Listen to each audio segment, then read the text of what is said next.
very much for being here today with us. It is a pleasure that you join these special training sessions for BPW members. Thanks to Anne Hilty, who make this possible. And the idea is to engage a little bit more our members in BPW issues. As the leaders, as they are, for BPW International is very important, our work at the UN. And we want to let you know what each of our UN representatives are doing inside the UN agencies. It is a pleasure for me to introduce Dr. Susan O'Malley. She is our main UN representative in New York, and she is also the immediate past president of NGO CSW. I think that she will explain to you what that means. We are very proud. It's the second time that BPW International member have this distinction. The first one, it was many, many years ago when, in fact, when the NGO CSW start. And also we will be listening Francesca Burack, a long-time UN representative in New York and actually the president of the New York Club. Also in UNESCO, we have for a long time ago, Dr. Marie-Claude Honore Machon. She is our UNESCO representative in Paris, and we are very proud that she is the current president of NGO Liaison Committee to UNESCO. And Cristina Visconti is also a long time UN representative at FAO in Rome. She did also a great job there. She traveled more than 4 hours every time that she needed to be present at the meetings in the FAO office. And we are very proud of all our UN representatives that are doing a great job in each of our UN agencies. Thank you very much, and I hope that you all enjoy these special training sessions. Thank you.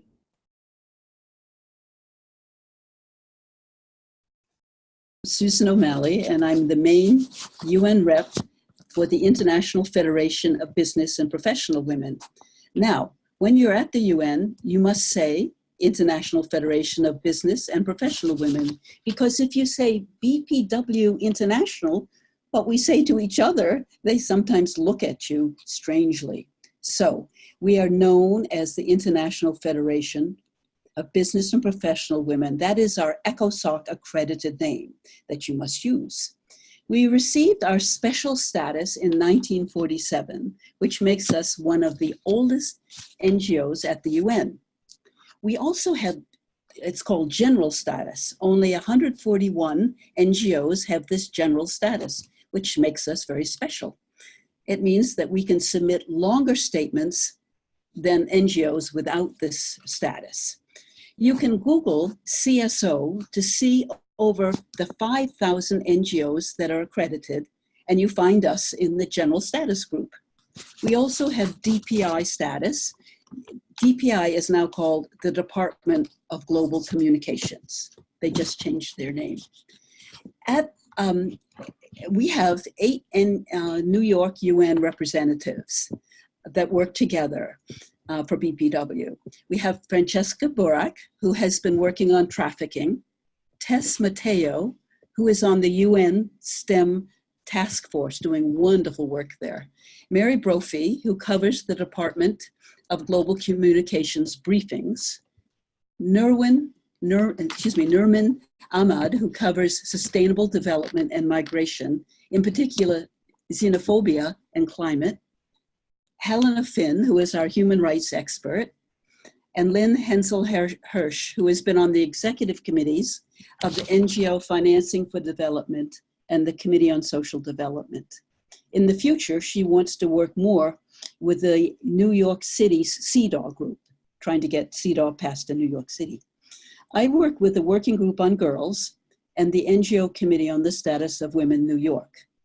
For the past 4 years, I've chaired NGO CSW New York and was vice chair for the previous 4 years. The UN reps meet every 2 months to talk about what we are doing and how we can be more effective. We are getting better at sharing information with each other and strategizing. And we hope to be better at submitting reports. We're getting better to everybody, particularly on our new UN website. We have been discussing how we can better align our work at the UN with BPW. We have been working with the resolutions passed at the last Congress in Cairo and are interested in how we might help BPW International projects on the ground with expertise at the UN and networking with other NGOs that are doing similar work. We would very much like your help in doing this. When Eva Richter, the former main UN rep, an academic colleague of mine retired, she told me that she was joining BPW International. I told her that that is what I wanted to do when I grew up. She signed me up immediately. To make certain of my interest, Eva invited me to lunch in the delegates' dining room with Claire Folger, who was the main UN rep for BPW at the time. I was enchanted, overwhelmed, amazed. What a wonderful woman who was an academic like myself and had organized as well as attended all of the international women's conferences. So I signed up immediately after meeting Claire Folger. My first assignment as UN rep was to UNICEF. I attended UNICEF and Working Group on Girls meetings. At a certain point, UNICEF told the Working Group on Girls that we had outgrown them and we should separate from them, although stay friends. I think another reason was that we were getting lots of money and it had to go to UNICEF instead of to us. The Working Group on Girls has successfully worked in getting the UN to pay attention to girls in their policies. WGG also has a girl advocacy program with girls from local high schools. They learn about the UN and are trained to speak on panels, write statements, and meet with UN missions to advocate the rights of girls. They also help organize the International Day of the Girl. I have been on the executive committee and edited their newsletter, Action for Girls, for many years. Again, if anyone's interested in working with girls, I would love to email you and talk about what you're doing and what we're doing. My term as chair of NGO CSW ended on July 1st. I just took a whole month vacation. It's been lovely. So I will have more time to work with BPW International and to use the many contacts I have developed with the 7 NGO CSWs, UN Women, and member states to further the work of BPW International. I think you all know that we have 7 NGO CSWs. You know, we've always had New York and Geneva and Vienna, but now we have Africa, Asia Pacific, Arab, MENA, and Latin American Caribbean. I'm very pleased at having worked during my years to get these so that we're all working together. I also want to say that Esther Heimer was the first chair of NGO CSW New York. I was honored to follow in her footsteps. In my first draft, I had to attempt to follow in her footsteps. This time I just said to follow in her footsteps. Before my time runs out, I want to speak briefly about Beijing Plus 25, which will start, or has started, with country reports on the implementation of the Beijing Platform of Action. That's the most progressive women's document that we have at the UN. So it starts with regional meetings in the fall. Then in March, CSW 64, devoted to Beijing Plus 25, that will look at what countries have accomplished and how they did it, in addition to what needs to be done. In May, there will be a meeting in Mexico City to start the Global Forum, and then a global gathering in Paris in July, with other sites around the world online. And finally, high-level meetings at the General Assembly on recommendations for the Beijing Platform for Action. UN Women has asked NGO CSW New York to work with them in organizing Beijing Plus 25. Huri Goodlekian, the new chair of NGO CSW New York, is already at work with UN Women. I have attended several of the early meetings. It is important that BPW International be involved with this. Look at UN Women's and NGO CSW New York's websites for more information. I will be organizing a study group on the Beijing Platform for Action. We will have this, it'll start in September, and we will have it connected with Zoom, so everybody can participate, people who are not in New York. I am also working with the ECE, that is the commission of the section of the UN of Europe, North America, Eastern Europe. And what I've been doing there, I'm co-convening a group with a woman, Mohinda Watson from Geneva, on violence against women and girls. This is in preparation for the regional meeting in October. It's my feeling that violence against women and girls, if we can educate people and move forward on this issue, that this is what we need to attend to. So I'm at the moment reading all of the country reports in the ECE region to see what they have said about what they're doing to alleviate violence against women and girls. What can I say? It's not the cheeriest task, but I think it's one that must be done and that we must move against this. The time, we can't be begging anymore. The time has come, it's our right. We can't say, if you please, but it is our right. All right, I will end with just a question. I'm just curious, have any of you been involved in the writing of your country's report for Beijing Plus 25? Countries are supposed to ask NGOs. I think Germany probably asked us. I don't know if other countries have. Have any of you worked on an NGO parallel country report for Beijing Plus 25? There is a guidance note on how to do this in English and French on the NGO CSW New York website. And all of these reports, country reports that we do, will be posted on the UN Women website.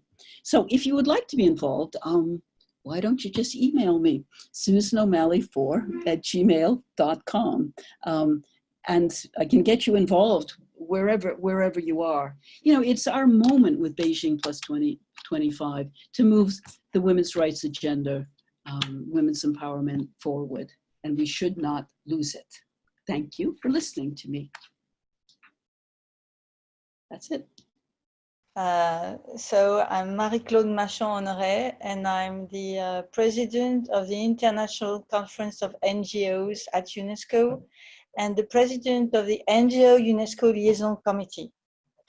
I joined UNESCO when I was a member of Business and Business Professional Women France.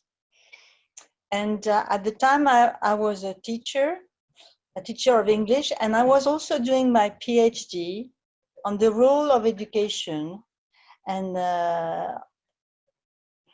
in gender development studies. At the time, I joined the group on Education for All, which was a group of NGOs working to contribute to the reflection of UNESCO on education. So it was in 2008 that I joined BPW France, and it was in 2010 that I joined the group at UNESCO working on education for all. In 2012, it became mandatory to become accredited to UNESCO, so as to work with NGOs at UNESCO and to be an official representative. So I asked BPW France if it was okay, and also BPW International. And the lady who was working on education at UNESCO was Hélène Plano. And she was getting old, and she used to live in Marseille, in the south of France. So we got on along very well. And because I had some expertise in education, of course, being a teacher, having been a teacher all my life, I became the accredited representative to UNESCO for Business and Professional Women International. So that was in 2012. After 2 years, I applied as member of the liaison committee, and of course with the agreement of the president of Business and Professional Women International. And so I was elected as a member of the liaison committee in 2014 in 2016 for a mandate of 2 years. And I was in charge of communication and in charge of education. For education, I would represent the NGO UNESCO Liaison Committee to the CCNGO, which is the collective consultation of education at that time it was called On Education for All. So when I became a member of the Liaison Committee, which is composed of 10 members, I was invited to the global meeting of the CCNGO in Cambodia, in Siem Reap, and it was in May 2017. So I participated in the 3 days meeting. It was on the 8th of May, I think, around, and it just lasted 3 days. And I, as a member of the coordinating group, I was also, I asked also to be part of the drafting group for the declaration. So being there, I managed to advocate for NGOs of the liaison committee to be more of an active, proactive stakeholder of the CCNGO. So there is a reference to this recommendation on the declaration, which was made at the 8th meeting, global meeting of the CCNGO, which is paragraph 35, and which refers to the sharing of information and also the creation of synergies between the CCNGO, the liaison committee, and the major stakeholder group on education at the UN. Before that, I also participated in forums organized by the liaison committee. 4 international NGO UNESCO forums are organized in cooperation with the UNESCO Secretariat per year. My first participation was in 2013. I was not a member of the liaison committee at the time, but I was in the steering committee for the preparation of the first international forum, which was on education. Then I also was the co-pilot of the 4th forum, which was on the role of women in the fight against poverty. I managed to invite quite a few members of BPW International, so they could speak.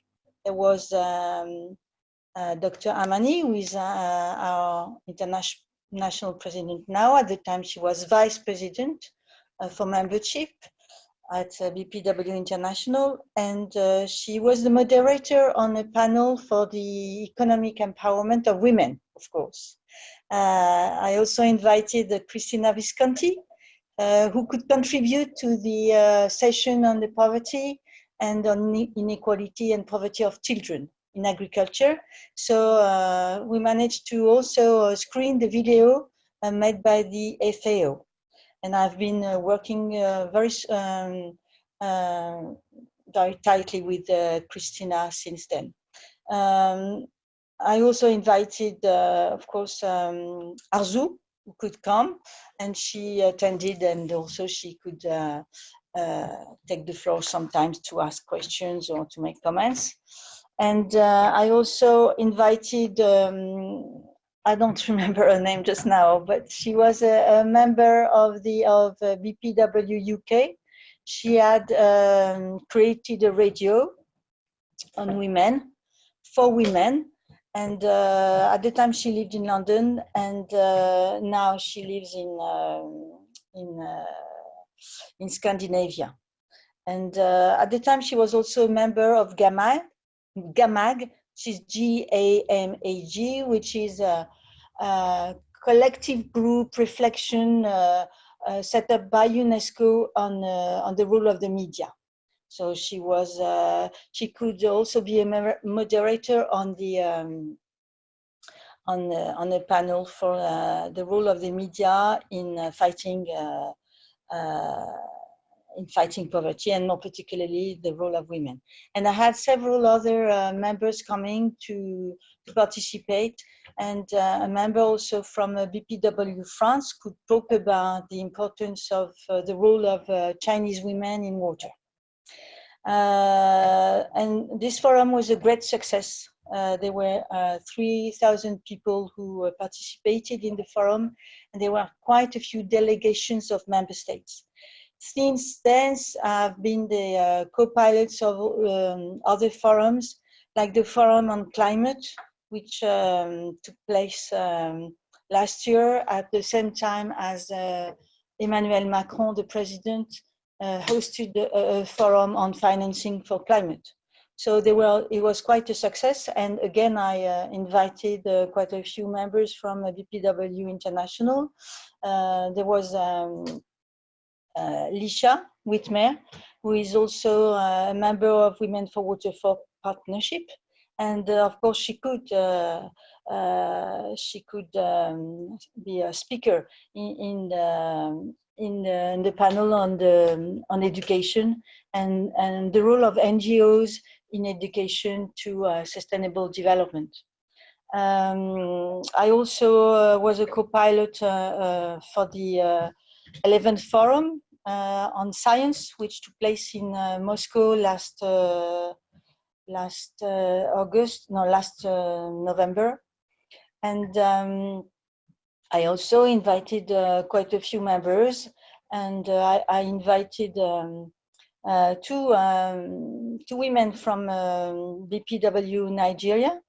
They are Yinka and Samira. I don't know if you know them, but they are part of a task force on women in STEM, which means science, technology, engineering, and mathematics, and of which I'm also a member.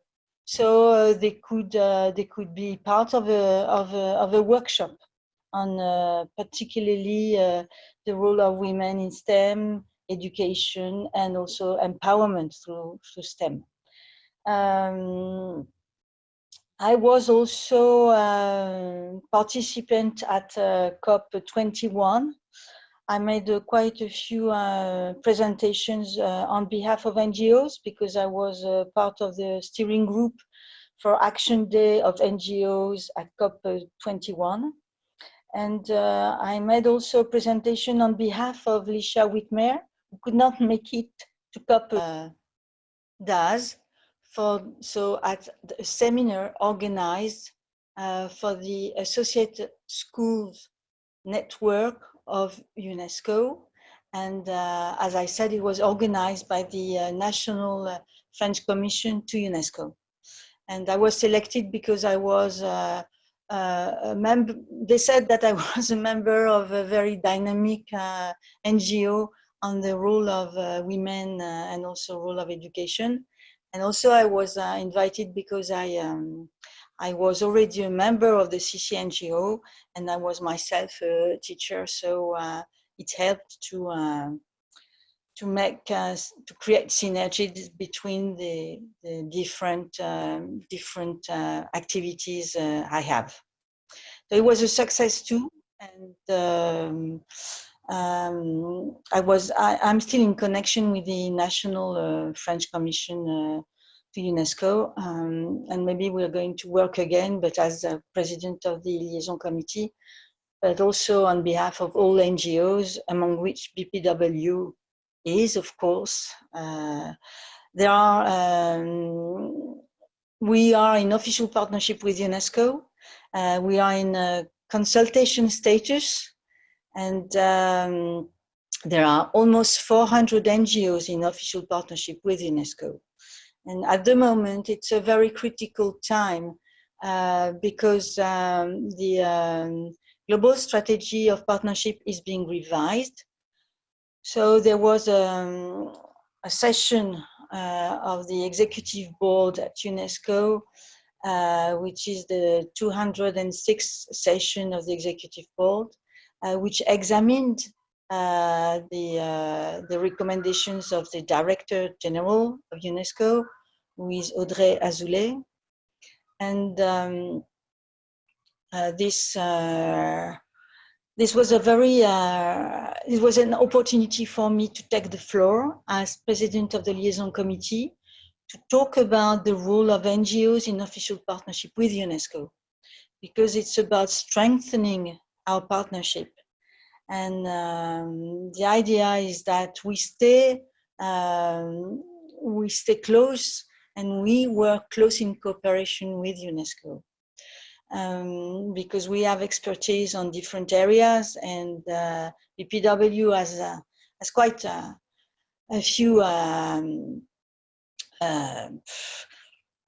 few kinds of expertise to contribute to UNESCO priorities.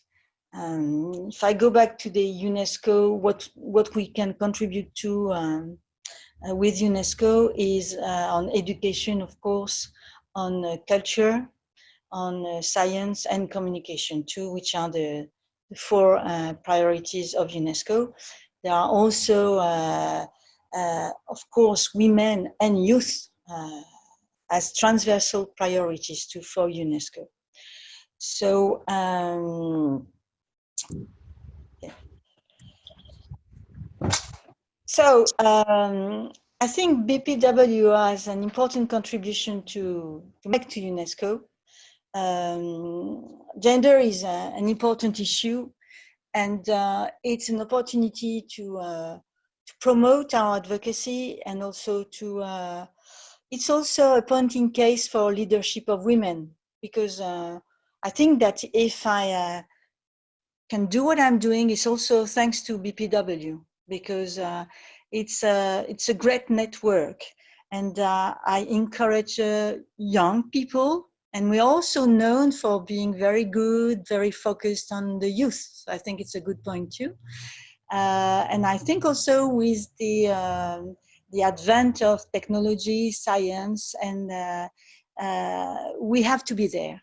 So I thank you very much for your attention, and please do come back to me for any question. I'd be happy to help you, and I'd be happy to transmit also my knowledge. Thank you.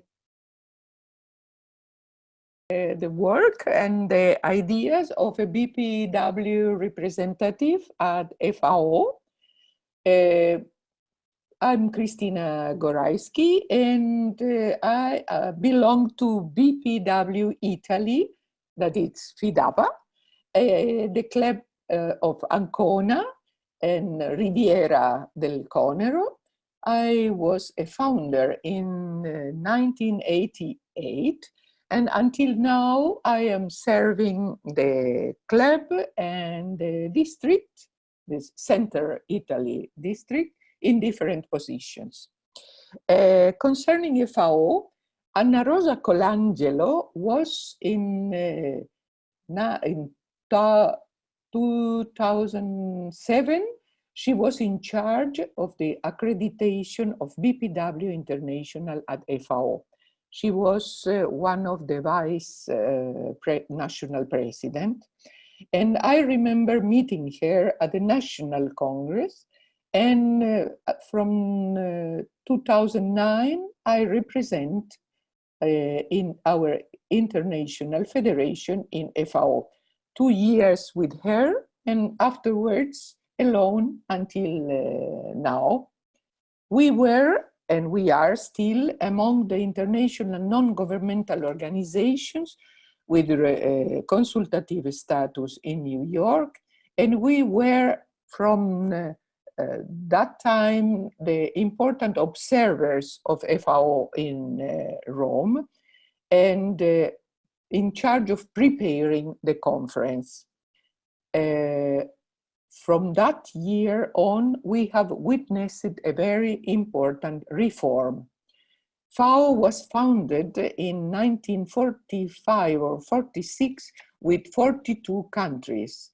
Today, the organization always create to promote agricultural development and trade to fight hunger is still on the same channel, but today it serves more than 190 member, that say, governments, and one member organization, that is the European Community.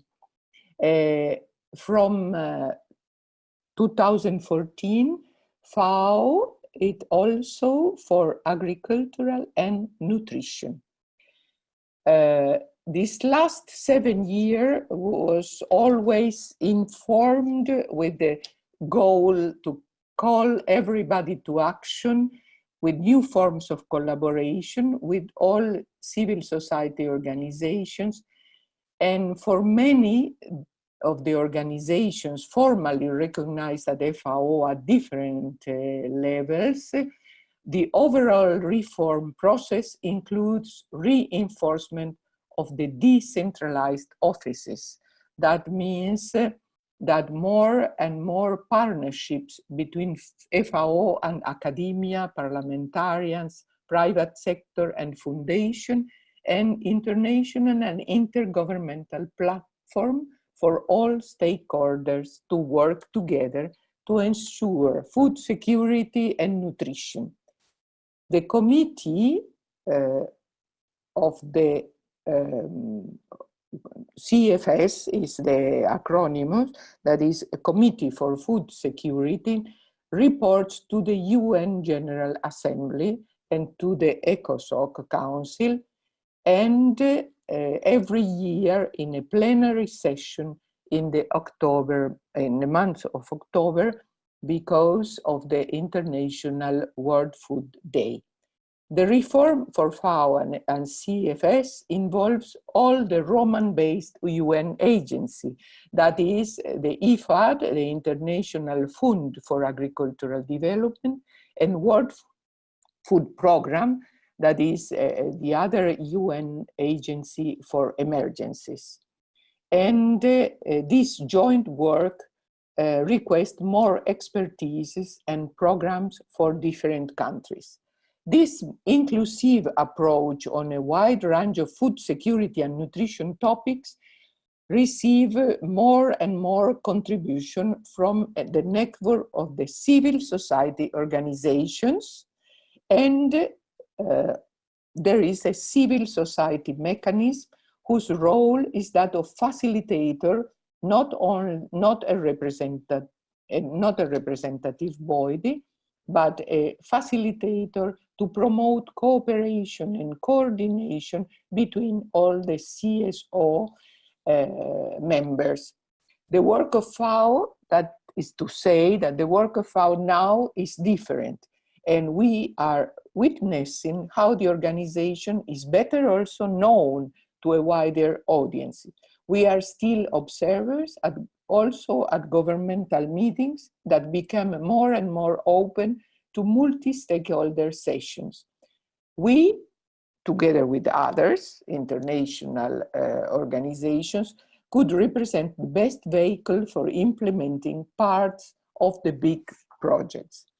And here comes the partnerships at the heart of FAO mission with the Sustainable Development Goals.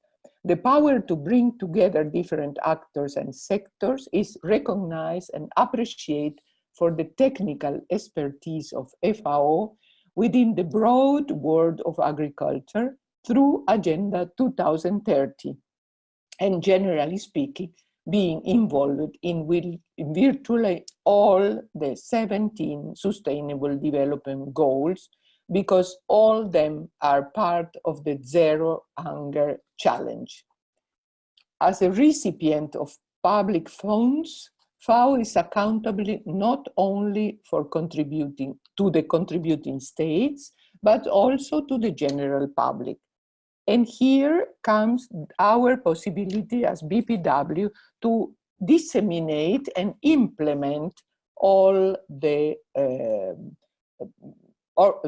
programs and campaigns and in agricultural and rural development, all represented by the civil society and indigenous people mechanism, considering that women are from the 30 to the 50% of the direct receivers or recipient of all the campaigns. At the very beginning of my service, this ad hoc group that we are as BPW coordinating at present consisted of 24, 26 members. We were able to organize women in agriculture already in 2011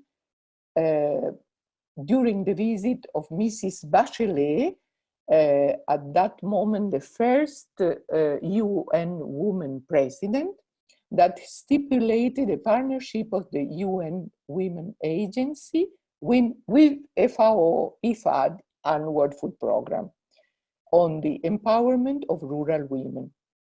And this was, if you remember as BPW members, that it was the main theme of the CSW 56 in 2012 or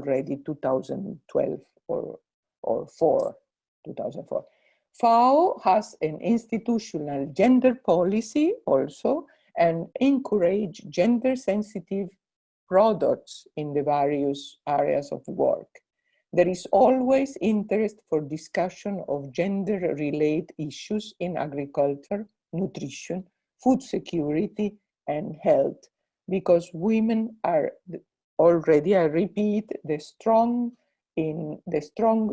key in communities and a good agent for sharing the knowledges.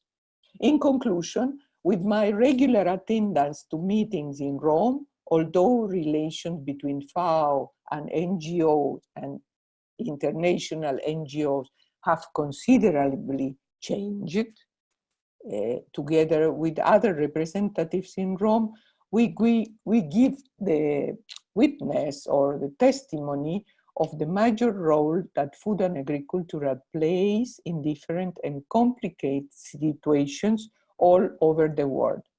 Conventional policies are not good anymore for anything. Consider that we all are involved in an unprecedented global change. From FAO's side, we will be better placed and recognized if we, as BPW, could promote a global project or an international campaign that can generate changes. This is not my only opinion, but is also the opinion of our colleagues from the ad hoc group.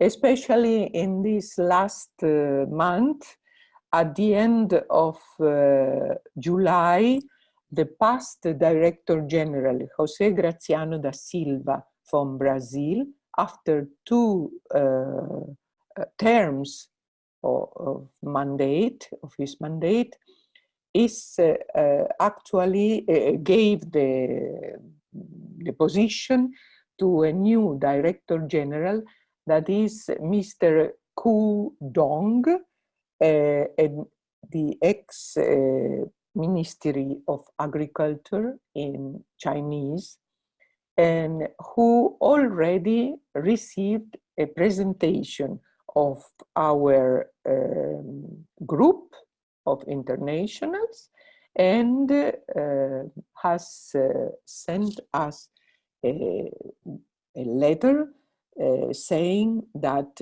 at this moment of our global campaign, at this global change moment, is very important the inclusivity of all the stakeholders, or let's say the non-state actors.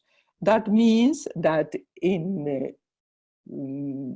already in July in New York, the Secretary General Guterres was asking the full involvement of FAO in the progress of the Agenda 2030. And in Rome, in October, from 14 to 18 of October, there is the Committee for Food Security. That is a very important opportunity also for our organization. If we have a good program or proposal, international proposal, because it is 10 years of this reform of FAO, and it is very, very important to accelerate the progress on the Sustainable Development Goal number 2. That means the fight to hunger. And hunger is at present a very difficult issue, because production is enough, there is enough production of food, but there is the access to food that is very, very different, and especially nutrition and malnutrition are two issues that are a very complicated problem for civil society, for governments, generally speaking, for the politics to combat hunger. Imagine what that means for food in the places where there is a constant conflicts, or where the climate change is making very, very difficult moments. This is all I can say.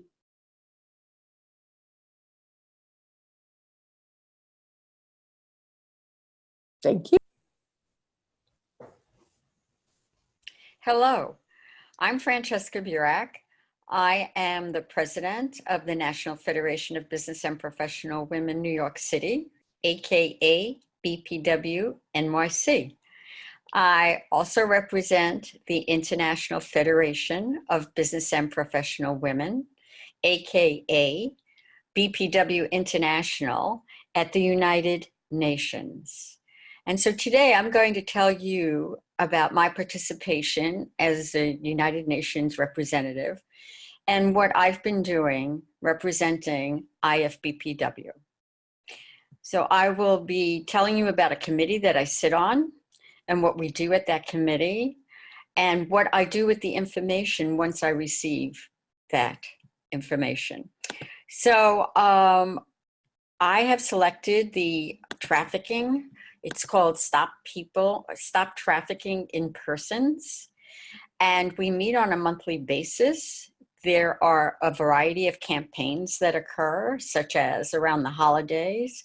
We send out information about chocolate companies that you should not be buying chocolate from, and coffee companies, because they are known traffickers of young people and of laborers. So let me share this PowerPoint I put together for you, and then I'll come back once that's completed and tell you a little bit more.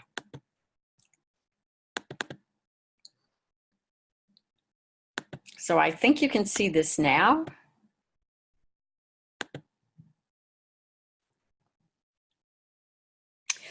So as I mentioned, I attend the Stop Trafficking of Persons. I attend monthly meetings, and that's a specific function that I do.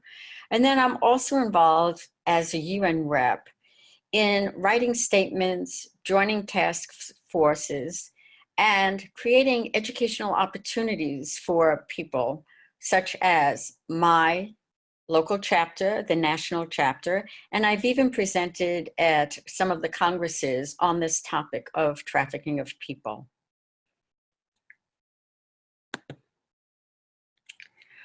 Some of the other things that this particular group does and that other groups do. So when I'm talking about my group, there are other groups around the United Nations that take on similar tasks that are representative of other issues that we at BPW are interested in. So we visit consulates and talk to them about different issues that come up and what are they doing to address those issues.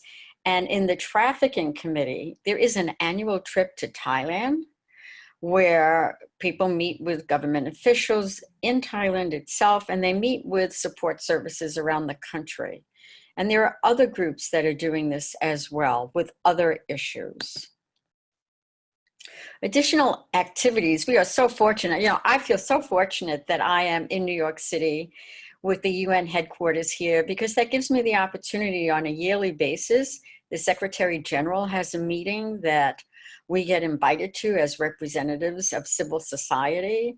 And he talks about, not a she yet, talks about his goals for the year and what he's working on and where he thinks the UN should be focusing.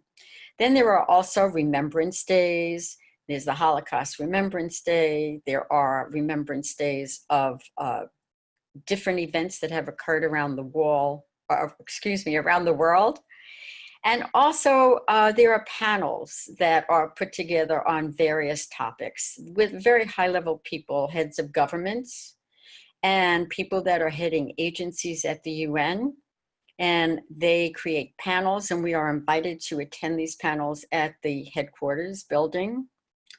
And then there are additional meetings that we attend with other NGOs that have an interest either in what we're working on, or we have similar interests that are additional topics that we can get involved in.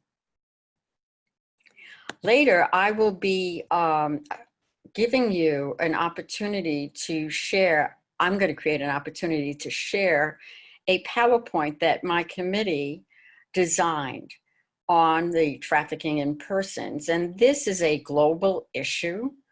And so this is a global presentation that can be adapted and put together for you to make it more relevant for your area. So I know many clubs are interested in this topic, so I'll be providing that at the end. And if you want additional resources on this particular topic, you can go to my website, nfbpwc-NYC. And if you look in campaigns and initiatives, there are many, many, many resources on that website. That's our local club's website. In addition to that, there are other things that go on around the city that we attend. There is a big debate right now with legislation, and legislation does get passed in different countries relating to different topics. You know, we're very involved with equal pay here in New York City Club, with the trafficking and with the webs and a variety of activities. So all of those that are covered at the UN are then brought back to the local club. And we even have themes for the year, and depending on the theme, whatever is going on at the United Nations is then presented at the local level. And we do share that again with our federation, and when appropriate and when we can, we share it with the international organization as a whole. The other thing is that we as UN reps here in New York City meet and we discuss the various issues that we're covering. So each one of us sits on a different committee, and we share our activities on that committee, and we also look at what the resolutions are that come out of BPW congresses and whether or not we as a group can do something to achieve those initiatives at the UN level. So basically that's what we are doing here in New York City as UN reps. There is a presentation that Catherine Bossart, the present UN advocacy, the present VP of UN Advocacy for BPW International. There is a PowerPoint that she has that presents the whole structure of the United Nations and how the United Nations operates, which is a very complicated place with many, many moving parts. And so it's really important as a United Nations rep to be up on all of this. And even as a regular member, it's really important to take a look at what's happening at the United Nations. And if there are local United Nations representatives in your area, it's important to keep in touch with them to see all of the work that we are involved with and how you might be able to get involved. So I'm going to stop the share, and I'm going to offer my assistance in anything that you would like to do, if I can be of service to you regarding the trafficking or the equal pay or any of the other topics that we're heavily involved in at the United Nations. Just, you can get in touch with me via the the New York City website. So that is https://nfbpwc-nyc.org. And I'd be only too happy to help you out. Thank you.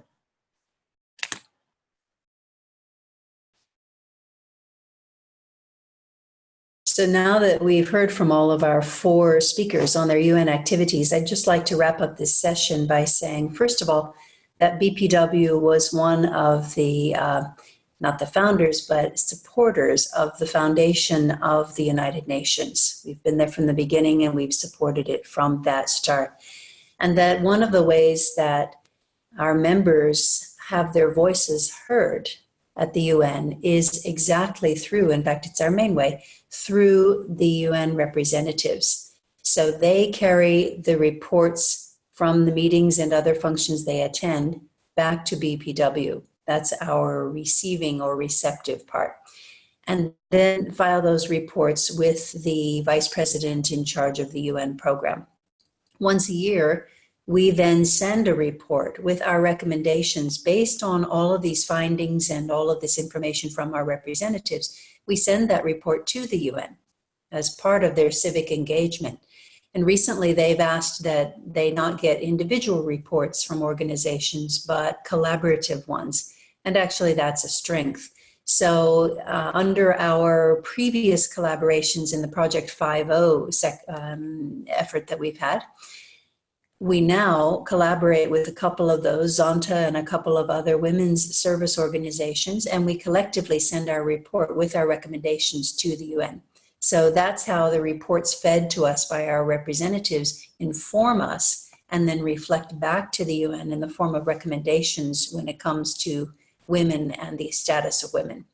And this isn't just through the UN Women Agency. This is through many agencies, as we've heard, UNESCO, FAO, many other agencies within the UN structure. So we're informing the UN in a variety of perspectives about the needs and the rights of women. And that's the power of BPW in our UN program.